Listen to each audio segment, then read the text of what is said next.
What's up, Dice Crew? Now we got this video with an individual breaking down all these details pertaining to the Lil Durk case. Certain details that we probably already aware of, certain details that we probably not familiar with. But let's tune in. And also, he got another dude that's a lawyer that I assume they said that's Drake's lawyer as well, breaking down some of these details. So I found that kind of interesting.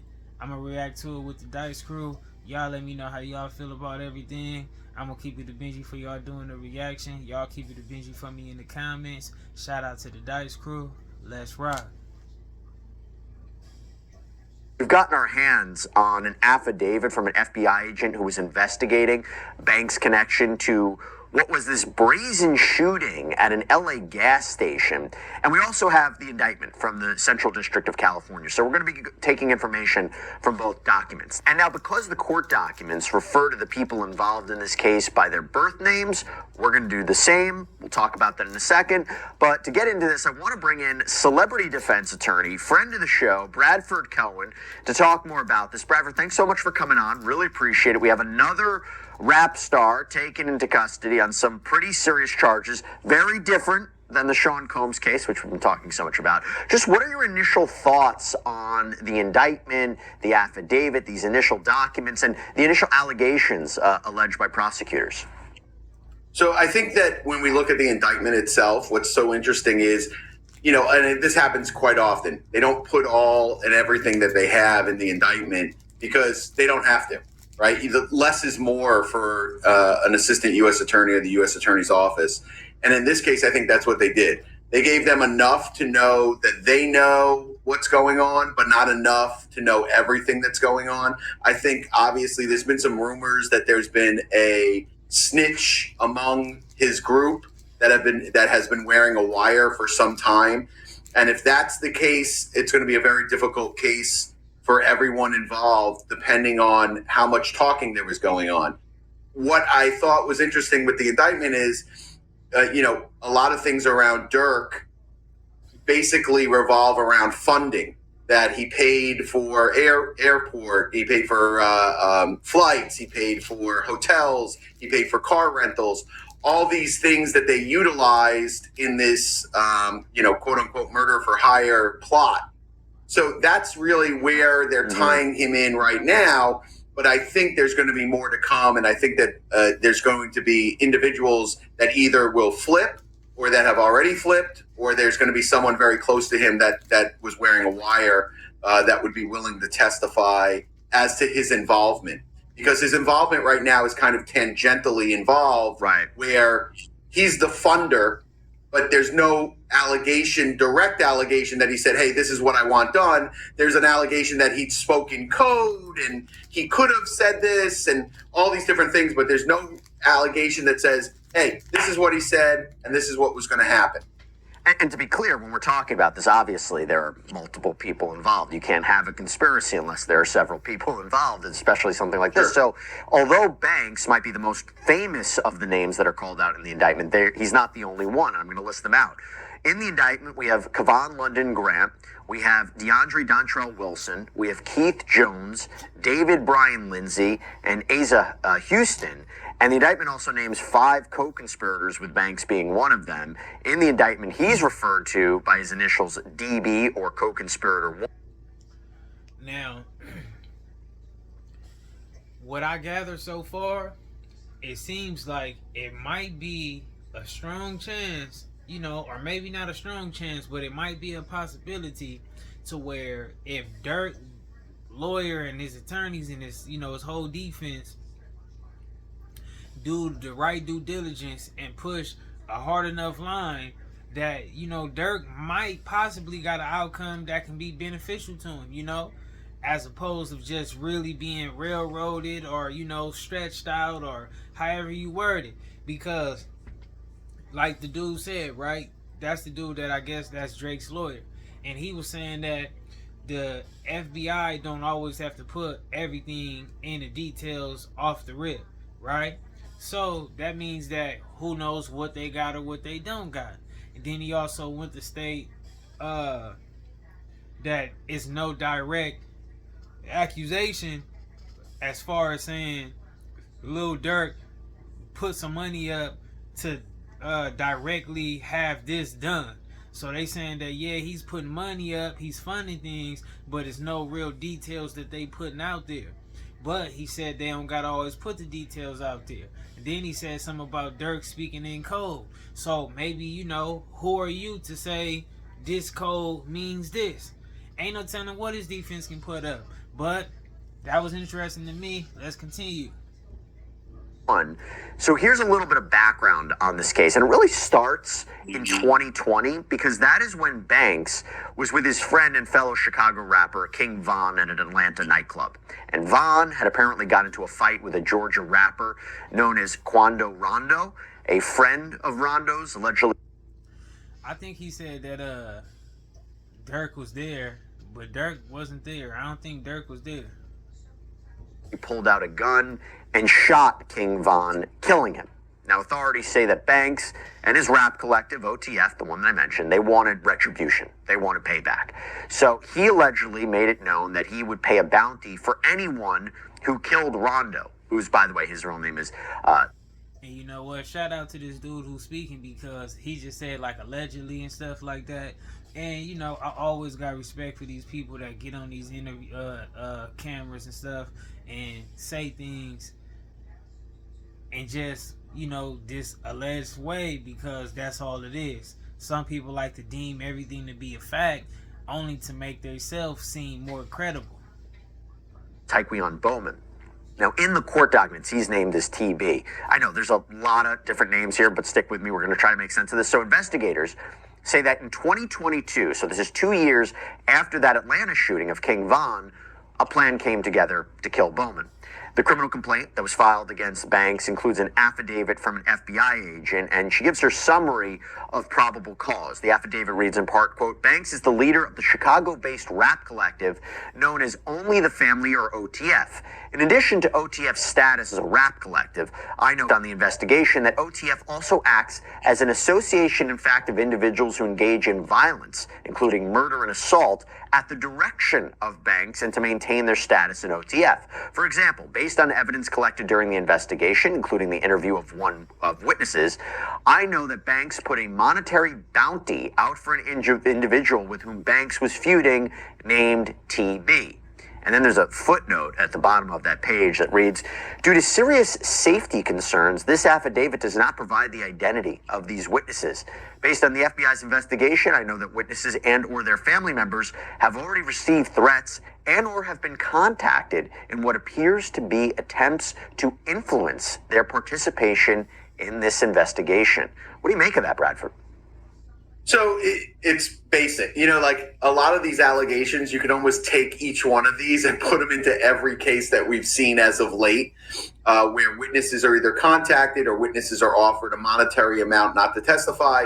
And sometimes that comes with a civil case. You know, like if there's a civil matter that's outstanding, they might say, hey, listen, there's a civil matter that you could have, and we're going to give you a settlement of XYZ. The feds automatically take that as you're buying off a witness.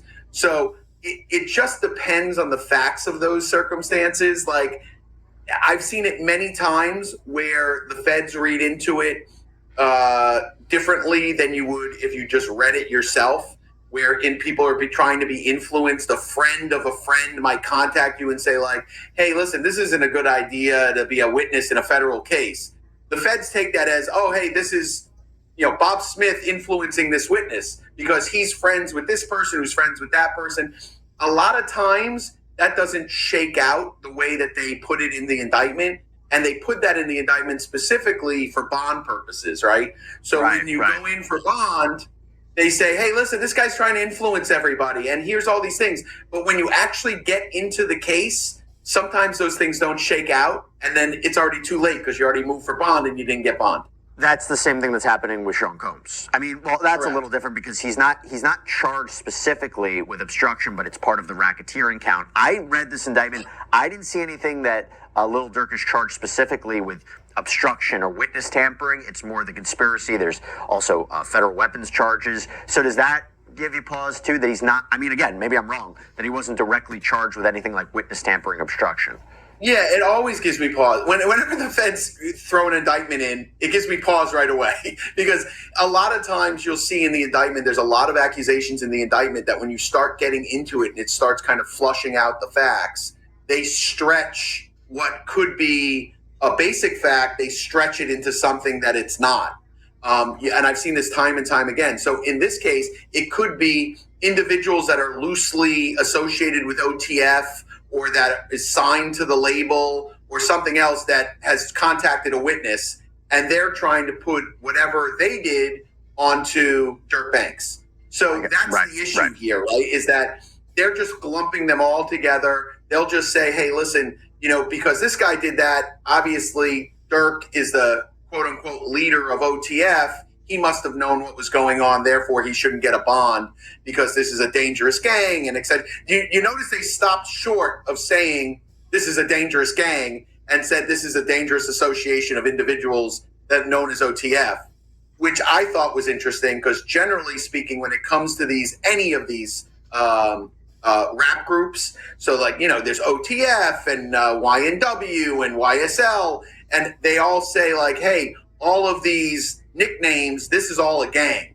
And even though it's a record label, it's also a gang. And that's kind of their argument with every single one of these. And that's going to be their argument here. But I thought it was interesting in the indictment, it didn't specifically say gang. It said an association of individuals that go under OTF. I thought that was kind of interesting because I don't know what kind of evidence they have. Okay. I find excuse me, I think that's some good details that, was good for us to learn because it seems like to me that Durk, not Durk only, but everybody is just getting charged more individually on some association tip. Like you heard what he said. He said pretty much they not saying that OTF is a gang, which could be a good thing or a bad thing. I think that's probably somewhat of a good thing because they not necessarily trying to name all, the whole thing a gang. So it could be possibly meaning that just certain individuals who is associated with this brand or slogan, whatever the case may be, they might did things or made certain choices on their own, but that don't necessarily mean that us as a whole operate as a gang. So I feel like that was some good details too for me to learn. I don't know if y'all was aware of that already or not. To say OTF is or is not a gang legally, the legal definition. I thought it was PTSD from the YSL trial. Let's not rush to call anything a gang because of all the trouble there. That's a separate conversation. We can have a long talk about that. Okay, but this I think could be problematic for Lil Durk, and I'll get into this because on the morning of October 24th, we have federal and local law enforcement. They execute these search warrants in Chicago. They arrest Grant, Wilson, Jones, Lindsay, Houston. And that is when they learned that Banks had booked multiple flights that were leaving the country. The affidavit says the FBI received notifications from U.S. Customs and Border Protection showing that Banks had been booked as a passenger on 2 international flights, a one-way flight from Miami to Dubai, United Arab Emirates, connecting through Doha, Qatar, scheduled to depart the evening of October 24th, and one-way flight from Fort Lauderdale to Switzerland, connecting via New Jersey, also scheduled to depart the evening of October 24th. Now, Banks didn't board either flight, but at approximately 6:40 p.m., the FBI received an additional CBP notification that Banks had been booked as a passenger on a private plane departing Miami and destined for Italy, scheduled to depart at approximately 9 p.m. At approximately 8 p.m., Banks was arrested by law enforcement in the vicinity of the departing airport. So, Bradford, that seems to be evidence that he might have been trying to leave the country. You tell me what you make of that. So, I make... Now, myself, it definitely does seem kind of, weird or awkward or whatever.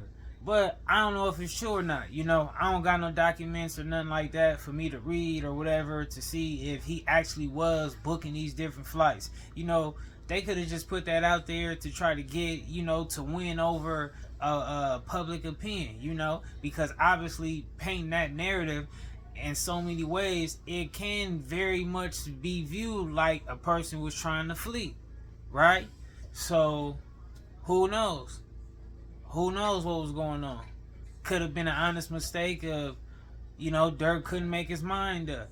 People around Durk couldn't make their mind up. Maybe they wanted to travel here. Maybe they wanted to travel here. Maybe it was a mistake on behalf of the people who was booking their arrangements. You know what I'm saying? Who knows? A couple different things to that. So the first part of that is all the countries that he has.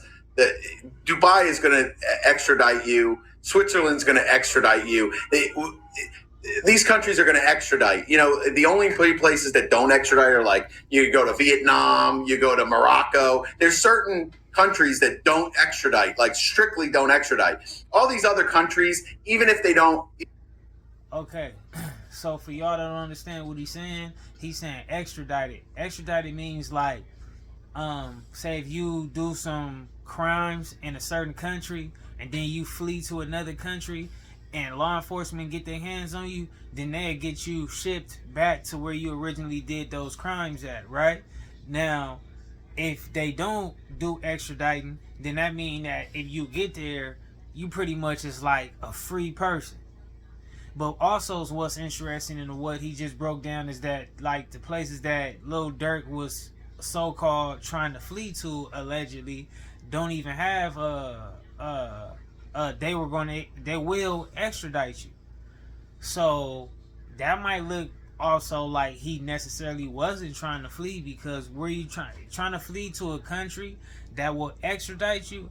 That's not necessarily a wise decision. You know what I'm saying? That's more like a momentarily vacation, if anything, because they definitely gonna get their hands on you soon enough, and it ain't nothing. But let's continue.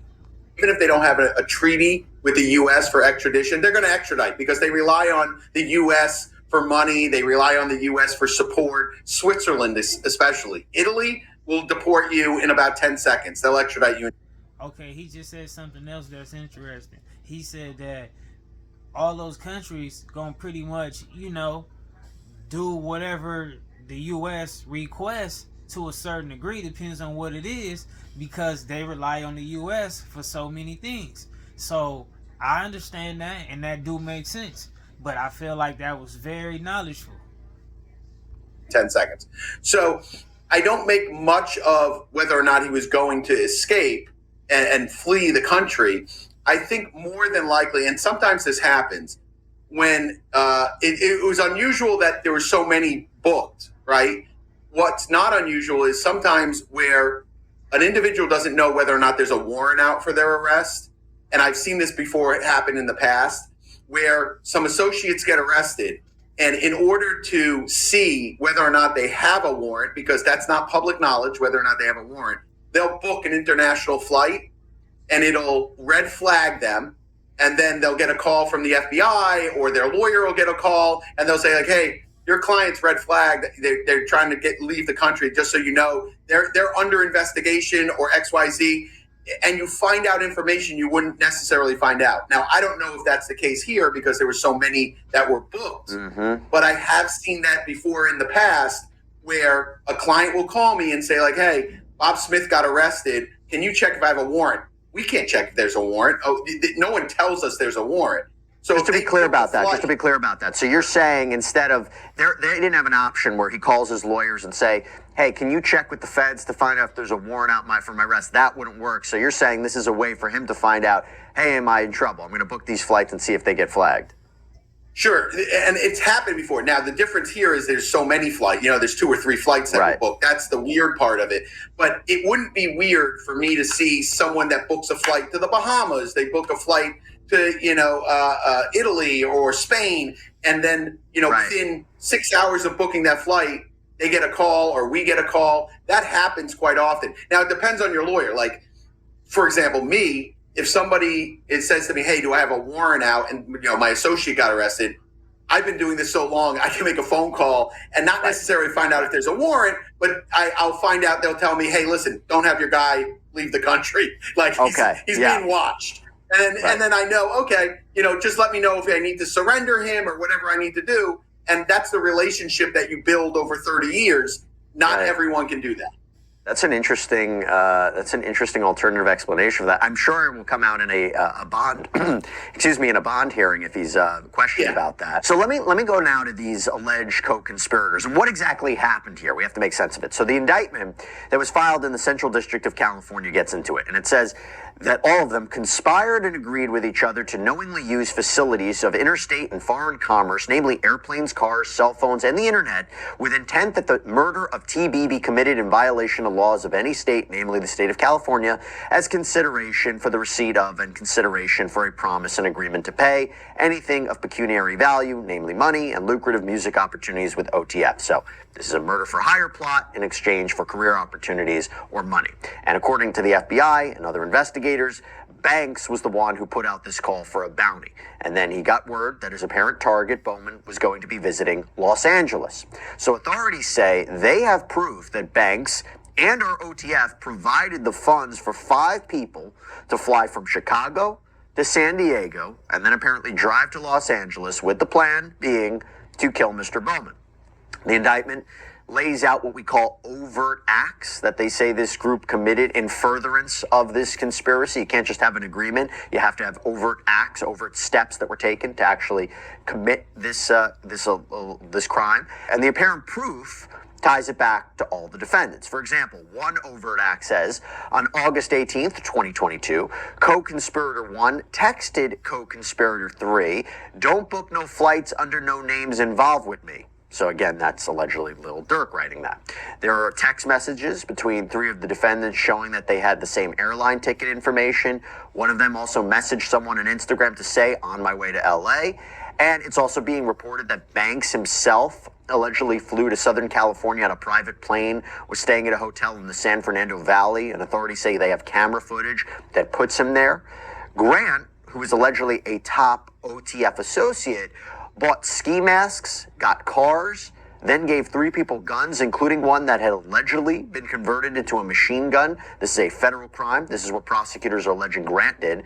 And the indictment says that 6 people total, they traveled in 2 cars to the hotel in downtown LA where Bowman was supposedly staying. They allegedly started following Bowman, who was in a black Escalade with his cousin, Savia Robinson, known as SR. The indictment includes photos from a traffic camera showing the white Infiniti the suspects were in, seemingly following the black SUV. And the indictment says that the suspects then followed the Escalade to a Beverly Hills gas station, parked in an alley. And the indictment reads, on August 19th, 2022, at the Beverly gas station, the defendants Jones and Lindsay and co-conspirator 2 used the firearms procured by defendant Grant, including the fully automatic firearm, to shoot at TB's car, striking and killing SR, who was standing next to TB's car while TB was inside. And the images below show defendants Jones and Lindsay and co-conspirator 2 firing their guns at TB's black Escalade. So we have the death of SR. TB survived this attack. And the filing includes surveillance photos of what prosecutors say are the suspects appearing to fire guns towards the gas pumps. And you can see it's daylight in these photos at a gas station in the middle of Beverly Hills. So Bradford, whoever was responsible for this, what a blatant crime, what a blatant act in the middle of it. But talk to me how strong you think this case is, based on what I've been saying. If the prosecutors are trying to prove conspiracy, what do you make of some of this evidence? Text messages, surveillance, travel receipts, what do you make of it? I think that Durk will still have a defense. I think that, I don't know everything that's going on. Obviously, no one does. From what I'm reading in the indictment, I think there's some missing pieces there when it comes to Durk about how involved he was in this alleged conspiracy. The other guys, where they all have plane tickets, they all got a car, they're on tape. That's going to be a very difficult case for those lawyers who have that case, because and I've said this multiple times on multiple cases.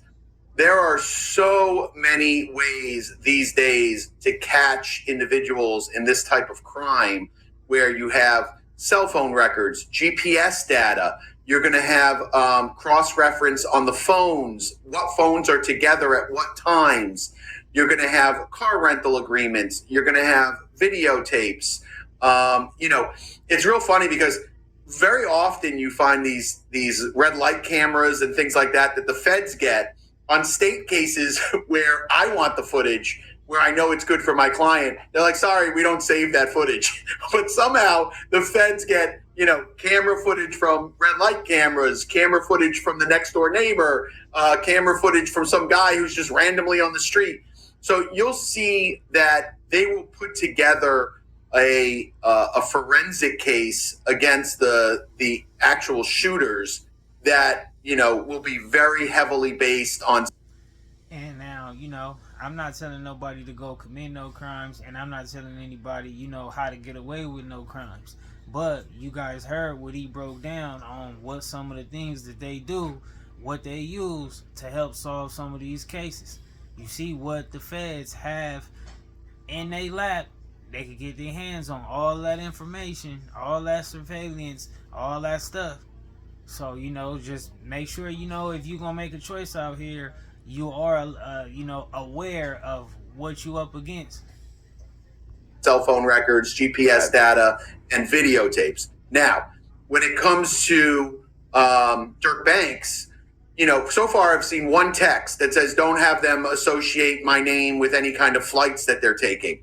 Certainly that's not a good text, but is that the only text? Because that doesn't, that in itself doesn't stand on its own. Certainly it's circumstantial.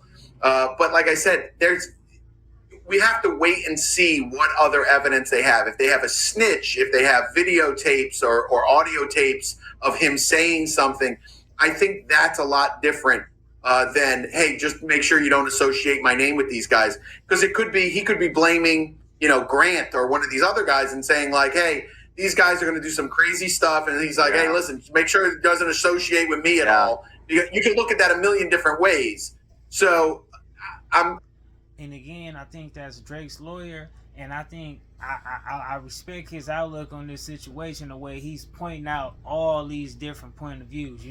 He's not just pointing the point of view, pointed out in a certain way of it, just like, okay, it's 100% factual that Durk and them have to be 100% guilty. He's pointing out all kind of ways it look, and that's the type of opinions I like to hear, or facts, or however you get it. I like people to speak on certain people's situations in life with, with the right details. If it's an opinion, it's an opinion. If it's a fact, it's a fact. Give out all the outlooks on situations. That's how I like to opinionate on certain things on my channel. I understand all different outlooks on certain stuff, and that's just how I'm going to speak on it. I'm not going to necessarily just, act like it's only one way to view certain topics.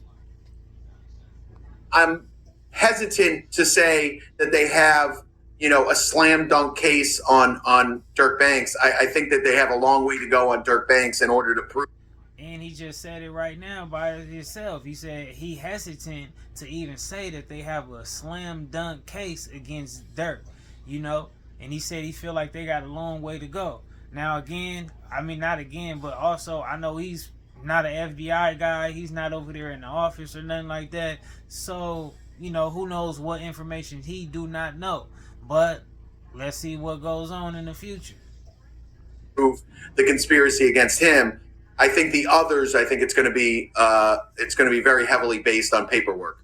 So in other words, look, I said it before, what a blatant attack. You're shooting in the middle of the day near gas pumps, which could explode. If you make the argument that the case against the shooters is really strong, could there be a situation where they work out an attractive plea deal? I don't know what an attractive plea deal would look like for them, considering what they're facing and what the accusations are, where they turn on Lil Durk.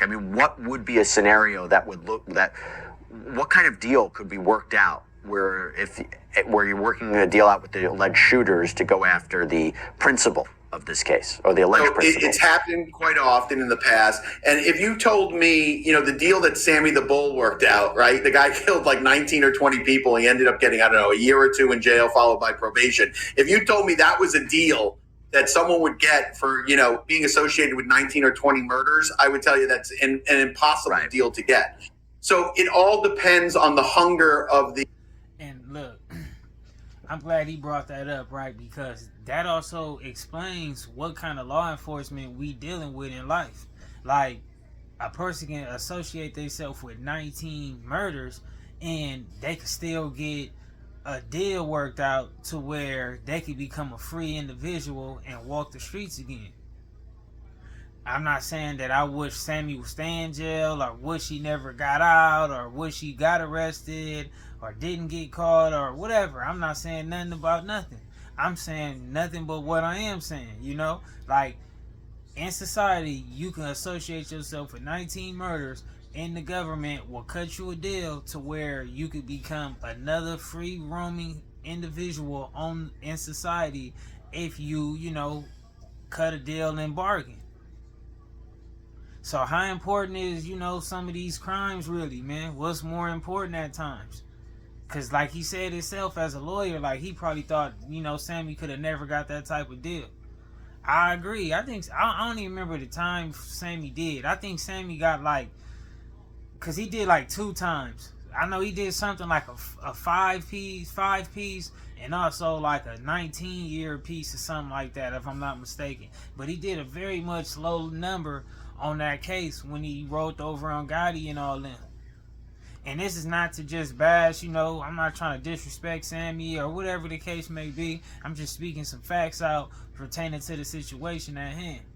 But I'm glad that this lawyer brought that up because that's something that I always speak on when I talk about, the system. It's like that's very strange. You know what I'm saying? That, they wanted Gotti that bad. I don't even think that they had the evidence to prove that Gotti had association with 19 murders. But that just shows you who you dealing with. The feds want what they want and they want who they want. That's how I gathered. The U.S. attorney and the AUSA that's involved. And if they want this individual badly enough, they'll make very attractive deals for these individuals. What does a very attractive deal look like? I think they go for the lowest hanging fruit. Whoever, didn't actually kill the guy, maybe someone that was involved that didn't actually shoot, or someone that shot, but it didn't hit, they're going to have forensics. Yeah. So they'll take whoever is the least culpable, and I think that they'll approach. Listen, you got to for somebody to know who was shooting who was shooting what gun at what and all that, somebody would have to be informing law enforcement that information, because when you got people that's ski masked up, hiding their whole, their whole self, their appearance, and if law enforcement is able to gather that type of information, then somebody got to be telling. That's how I look at it. And but I also want to say that I'm not saying just because a person is putting people at crimes, that don't necessarily mean that they were committing them crimes. People could be just placing people at crimes just to save themselves.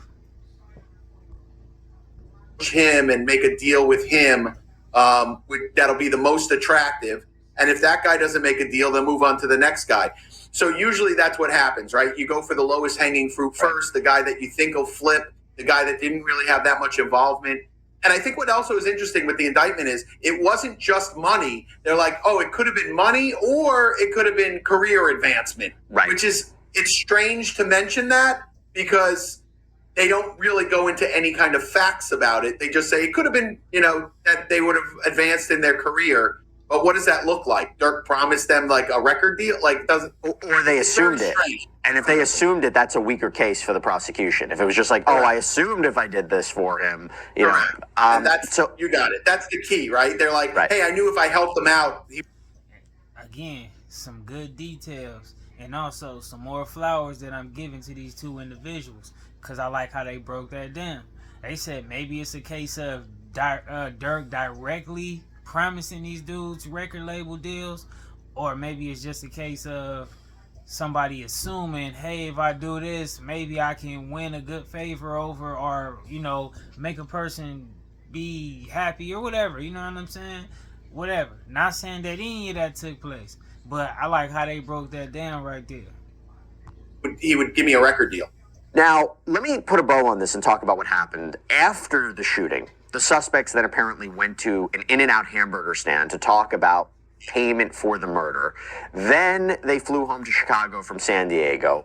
Wilson later paid Jones and Lindsay an undisclosed amount of money. That's how prosecutors say this murder plot ended. But the indictment, it charges the 5 named defendants and the 5 alleged co-conspirators with violation of the U.S. Code. It's 1958, use of interstate commerce facilities in the commission of murder for hire. It's part of the statute dealing with racketeering. And because someone was killed, Banks faces life in prison or possibly the death penalty if he's convicted. And all the defendants, they're also charged with firearm possession resulting in a death. The indictment says they knowingly used and carried firearms, including a firearm that defendants Grant, Wilson, Jones, Lindsay, and Houston knew to be a machine gun during and or in relationship to and possessed such firearms in furtherance of a crime of violence. In so doing, discharged the firearms, resulting in the death of SR. And defendant Keith Jones, he's also charged separately for knowingly possessing a machine gun, namely a 10-millimeter caliber firearm equipped with an auto-sear conversion device, which was designed and intended solely and exclusively for use in converting a weapon into a machine gun, which defendant Jones knew to be a machine gun. So, Bradford, I've laid out the what we know so far. We expect at this point Banks to be extradited from Florida, where he was arrested, to California to face these charges. Talk to me about the next steps, particularly the issue of bail and how you think that might work with defendant Lil Durk and how that's going to work with the other co-defendants. Let's start there. Okay, so with Durk, what happens is when you get arrested in the feds have 3 days to get together a bond pass if they request it. So you get arrested, you show up in front of a judge, you say, Judge, we're not agreeing to, pretrial detention, which is what the government always seeks on these type of cases, especially with this type of case. I don't think that they're going to seek the death penalty on this case. It's not one of those cases that would be appropriate for it. I'd be shocked. I mean, shocked. But long story short is when you're arrested in another jurisdiction, you can move for bond in that jurisdiction. He can move for bond here and then have the judge in California review that bond if it's denied or even if it's granted. And I've had issues where I filed in Florida, they're arrested in Florida, but it's a case out of, most recently I had a case out of Massachusetts. The judge in Florida granted me a bond, and the U.S. attorney in Massachusetts said, I want the judge up here to review it to revoke the bond.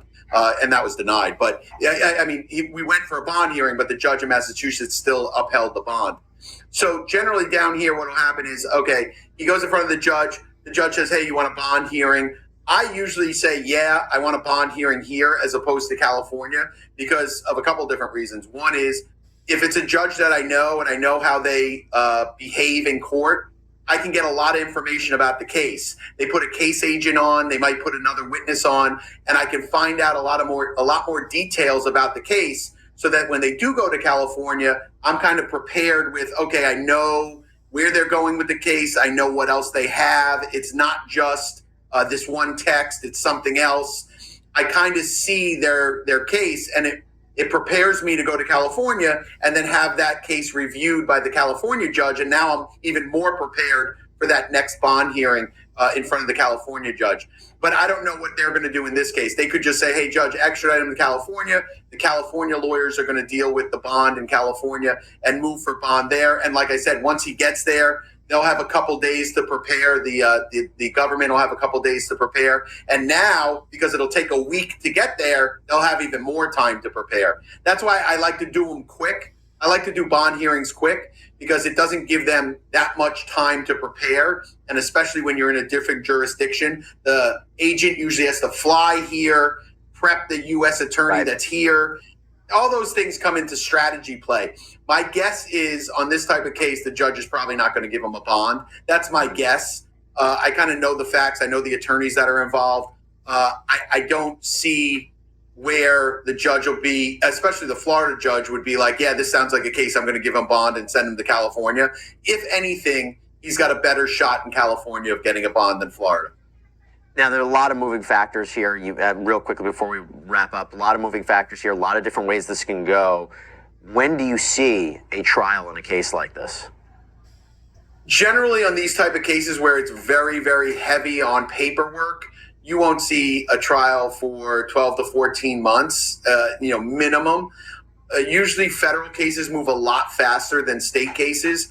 My murder cases in state court or even murder for hire cases in state court usually take 18 to 24 months. If it's really, really quick, 18 months, but usually 18 to 24 months to really get all the facts and get your experts in line. Don't forget, they're going to need experts. They're going to need phone experts. They're going to need video surveillance experts. All these different experts they're going to have to hire.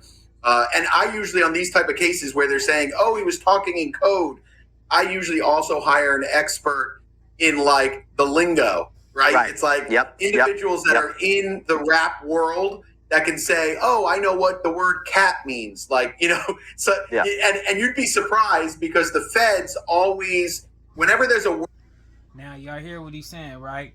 He's saying that they got somebody that they can hire that'll get in the courtroom and pretty much explain and translate everything that's said in code, right? Now, my opinion on that is, now, it could be an accurate translation or it can be a not accurate translation, because if you're not directly involved with some of these situations or these specific different type of codes, and if you're not involved with those certain groups of people who use only these specific codes, then how can you know what these codes mean? Now, like he said with the rap stuff, like if people are just using regular lingo that's on rap and all that stuff anyway, then yeah, I'm sure it's probably a lot of regular type of people that can probably break that down. Word that they think could be this way, it can also be interpreted the other way. So, and they always want to interpret it against your client. So I also hire individuals that are experts in that type of language that individuals use, not just in rap lyrics, because that also comes into play a lot of times, but also in just the way that individuals speak to each other on texts, which a lot of people don't think that way, but you have to. So all those things take time. So I would guess 12 to 14 months minimum. All right, we will see where this. So y'all heard what he said. He said, in his opinion, Durk might not see a judge in 12 or 14 months in the least. So it could be more months than that, That's just how it go with the feds. Ain't no mandatory every other 3 days or something. You got to see a judge and all that. It's just a different ball game, But y'all let me know what y'all thought about this video, man. We gonna see what's going on for the future for Durk. Shout out to the Dice Crew. I'm gonna catch y'all in the next video. I'm out.